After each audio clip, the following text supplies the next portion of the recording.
নমস্কার বন্ধুরা, কবিতা কিচেন আপনাদের সবাই স্বাগত। আমি আজকে নতুন একটা রেসিপি নিয়ে চলে এসেছি। আমি আজকের বানাবো ইঁচড়ের চপ। শুধু ইঁচড়ের চপ না, চিংড়ি ইঁচড়ের চপ বানাবো। তা চলো দেখা যাক কেমন হয় খেতে। আমরা আগে ট্রাই করেছি, তোমরা অবশ্যই যদি কেউ খেয়ে থাকো অবশ্যই আমাদের কমেন্টে জানাবে। তা চলো ইঁচড়টাকে কেটে নিই। দাদা সকালবেলা কেটে নিয়ে এসছে গাছের থেকে, আর গাছটা এতটা দূরে তার জন্য আমি যাইনি, দাদা গিয়েই কেটে নিয়ে এসছে। তা চলো আমি ইঁচড়টাকে কেটে নিই। এইদিকে দেখতেই পাচ্ছ কত বড় সাইজের আর ইঁচড় নিয়ে চলে এসেছে গাছ থেকে একদম কেটে নিয়ে। আর অনেক ইঁচড় রয়েছে এখনও। তা চলো এখনও কেটে নিয়ে আমি ইঁচড়টাকে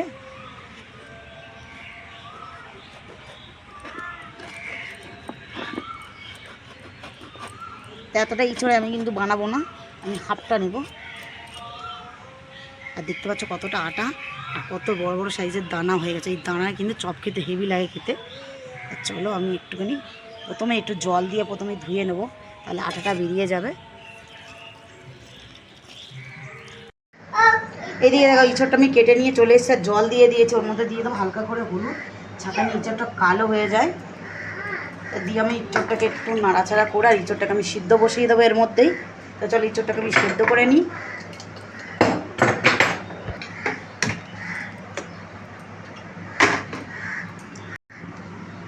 দেখতেই পাচ্ছ আমি বসিয়ে দিয়েছি, তাই এটা সেদ্ধ করে নেবো, হালকা সেদ্ধ করে নিয়ে এইটাকে কিন্তু আমি মিক্সির মধ্যে পেস্ট করে নেবো। পেস্ট না করে নিলে কিন্তু একটু গোটা গোটা ভাব থাকলে কিন্তু চপটা ভালো লাগবে না খেতে। তা চলো প্রথমে আমি সেদ্ধটা করে নিই। এখানে দেখো আমার ইঁচড়টা একদম সিদ্ধ হয়ে এসছে, আর 5 মিনিট রাখলেই আমার কিন্তু ইঁচড়টা পুরো সেদ্ধ হয়ে যাবে। তার মধ্যে এইদিকে দেখো আমি নিয়ে চলে এসেছি কিছু মশলা। এখানে রয়েছে গরম মশলা, গোলমরিচ, মৌরি, ধনে, জিরে, রাঁধুনি, শুকনো লঙ্কা। আর তার সঙ্গে রয়েছে এখানে চিংড়ি মাছগুলো আমি কেটে পরিষ্কার করে নিয়ে চলে এসেছি।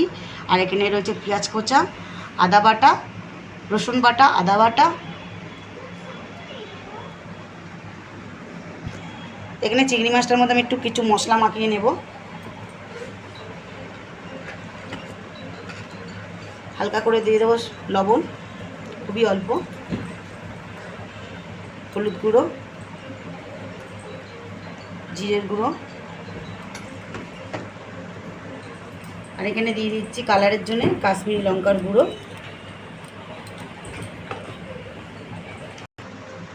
আমি এখানে অল্প একটু দিয়ে দেবো,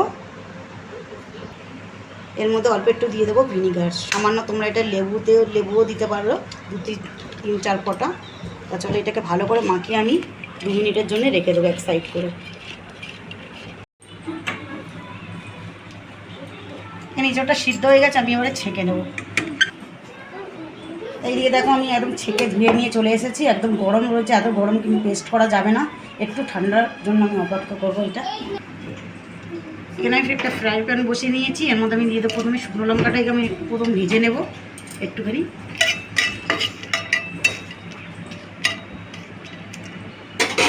মশলাগুলো রয়েছে, মশলাগুলো ওর সাথে আমি অ্যাড করে দেবো।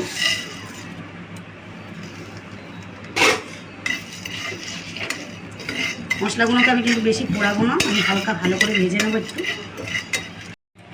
এদিকে আমার মশলাটা ভাজা হয়ে গেছে, আমি এক সাইড করে দিয়েছি। আর এদিকে একটা কড়া বসিয়ে দিয়েছি আমি। কড়ার মধ্যে আমি দিয়ে দেবো সাদা তেল, পুরটা বানানোর জন্যে আমি নিয়ে নিয়েছি 2টো আলু। আলুটাকে আমি একটু গ্রেট করে নেবো ভালো করে এটা দিয়ে, কেননা আলুটা হাত দিয়েই ঠাসি, ওর ভেতরে যে দানা দানা ভাবটা থাকে একদমই ভালো হবে না পুরটা, যার জন্য আমি এর সাথে গ্রেট করে নিয়েছি। তোমরা এটা মিক্সিতেও দিতে পারো।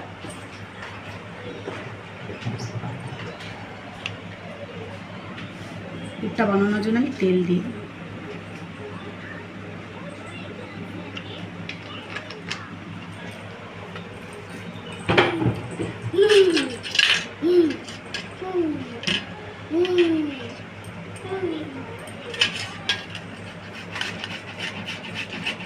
আলুটাকে আমি আগের থেকেই সেদ্ধ করে রেখেছিলাম, দেখতেই পাচ্ছ কত সুন্দর হয়ে যাচ্ছে আলুটা। এখানে ফোড়নে দিয়ে দেবো আমি জিরে। এখানে আমি বড় বড় সাইজের 2টো পেঁয়াজ কুচি করে রেখে দিয়েছি।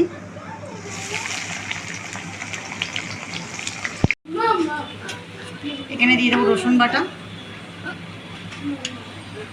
আদা বাটাটা একটু বেশি লাগছে, আদা বাটাটা দিয়ে দেবো 1 চামচ।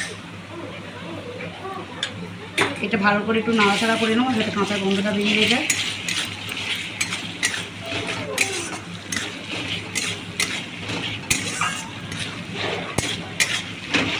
দেবো আমার আদার কাঁচা গন্ধটা বেরিয়ে গেছে। এবারে বাকি মশলাগুলো আমি এর মধ্যে দিয়ে দেবো।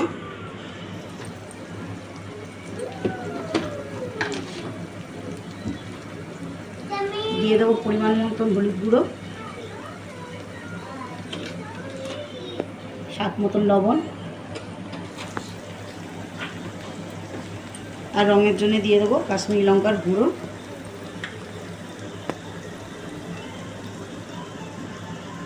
দু চামচ।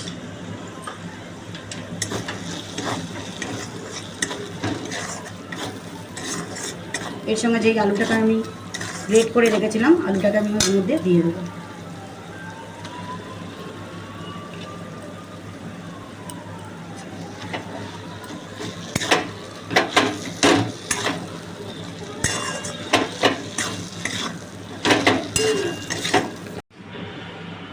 এখানে দিয়ে দেবো হাফ চামচ লাল লঙ্কার গুঁড়ো, এটা হচ্ছে ঝাল লঙ্কার গুঁড়োটা দিয়ে দিলাম আমি।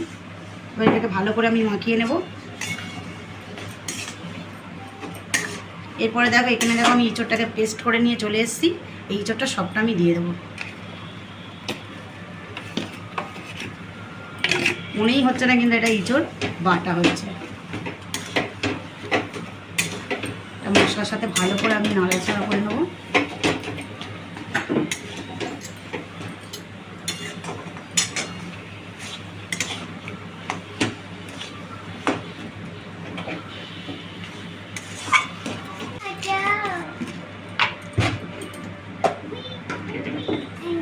মশলাটা আমি ভেজেছিলাম, মশলাটা আমি দিয়ে দেবো পরিমাণ মতন। তুমি দেখতেই পাচ্ছ 3 থেকে 3.5 চামচ মতন আমার মশলাটা গুঁড়ো হয়েছে। সেটা তোমরা তোমাদের পরিমাণ মতন করে নেবে। এটাকে ভালো করে মিক্স করার আগে আমি এটা স্বাদ মতন দিয়ে দেবো একটু মিষ্টি। যারা মিষ্টি খেতে চাও না তারা চিনি ছাড়াও করতে পারো।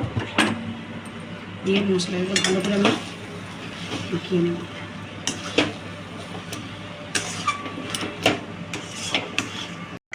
এখানে দেখতে পাচ্ছ মশলাটা পুরো আমার একদম মেশানো হয়ে গেছে।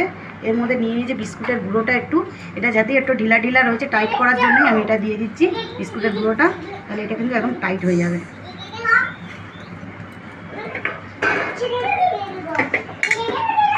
আমার ব্যাটারটা টাইট করার জন্যই আমি বিস্কুটের গুঁড়োটা ইউজ করলাম। তোমরা পারলে বিস্কুটের গুঁড়ো না ইউজও করতে পারো। এখানে আমার পুরটা একদম রেডি হয়ে গেছে। আমি ঠান্ডার জন্য একটু রেখে দিয়েছি 5 মিনিটের জন্য। আর এখানে আমি একটা পাত্র নিয়ে নিয়েছি, তার মধ্যে আমি নিয়ে নিচ্ছি একটু ময়দাটা দিয়ে আমি কোট করবো, যার জন্য আমি ময়দাটা ইউজ করছি। তোমরা ময়দা ছাড়া কর্নফ্লাওয়ার দিয়েও করতে পারো।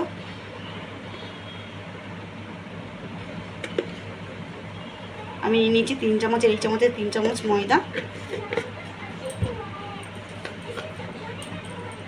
একটু টেস্ট করার জন্য দিয়ে দিচ্ছি হালকা করে গোলমরিচের গুঁড়ো। ময়দাটাকে ভালো করে মিক্স করে নেবো আগে।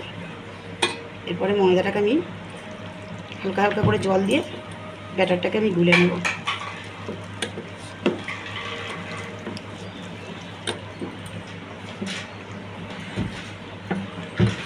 এটা তোমার ডিমে বা বেসনেও করতে পারো, কিন্তু ময়দাটা দিলে মুচমুচে ভাবটা আসে, যার জন্যই ময়দাটাই করছি আমি। এবার দেখো আমি চলে এসেছি একদম, আমার সব যা যা লাগে সব কিছু নিয়ে চলে এসেছি। এদিকে বিস্কুটের গুঁড়ো নিয়ে চলেছি, এই ময়দা যে ব্যাটারটা করেছি ওইটা নিয়েছি, চিংড়ি মাছটা, আর এদিকে যেই আমি পুরটা বানিয়েছিলাম সেই পুরটা নিয়ে চলে এসেছি। তা চলো বানাবো, কীভাবে বানাই তোমাদেরকে একটু দেখাই। এখনও কিন্তু গরম রয়েছে।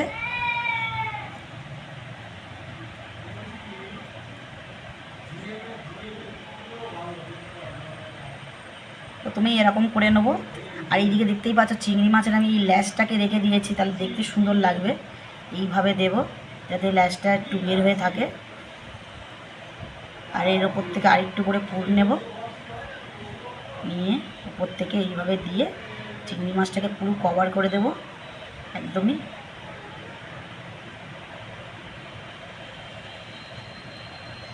পুরো কাটলেটের শেপে আমি নিয়ে আসবো পুরো একদম।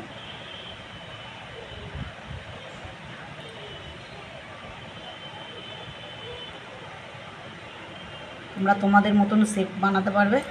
এদিকে দেখো হয়ে গেছে আমার।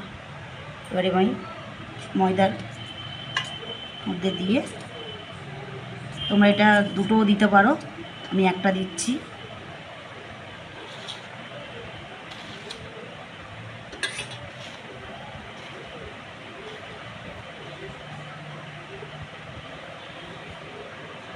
এইভাবে আমি সবকটা বানিয়ে নেব।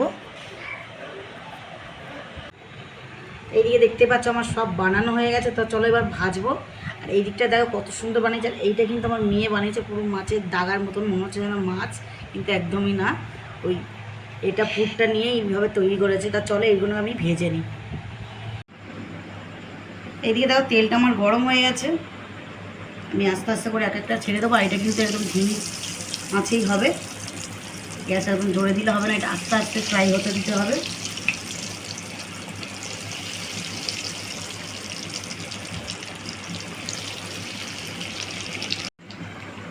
এই দিয়ে থেকে এক পিঠ হয়ে গেছে, আমি আরেক পিঠ উল্টে দেবো।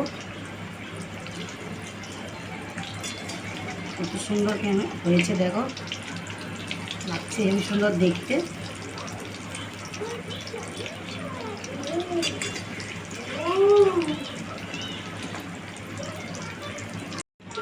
এইদিকে দেখো আমার লাল লাল করে একদম ভাজা হয়ে গেছে, তেল থেকে তুলে নেব।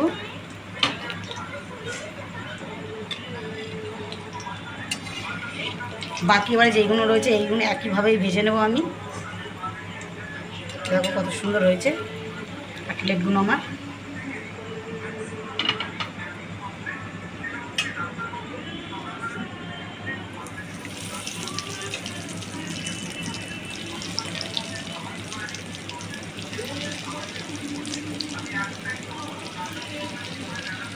তা চলো একভাবে আমি ফ্রাই করে নিই একদমই সবকটা একসাথে, তারপর তোমাদেরকে দেখাচ্ছি। তা চলো আমরা চলে এসেছি, দেখতে পাচ্ছ একদম আমরা খাওয়ার জন্য চলে এসেছি। এদিকে কাটলেট, এইদিকে দেখো গরম গরম কাটলেট, তো সবাই মিলেই খাওয়া। আর এইদিকে দেখো আমার ছেলে এখন কিন্তু আঙুল চুচ্ছে, তা তোমাদেরকে একটু ভেঙে দেখায়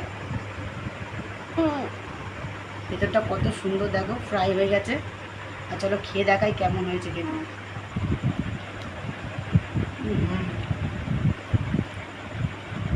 দারুণ লাগে কিন্তু, তোমরা অবশ্যই একবার ট্রাই করবে।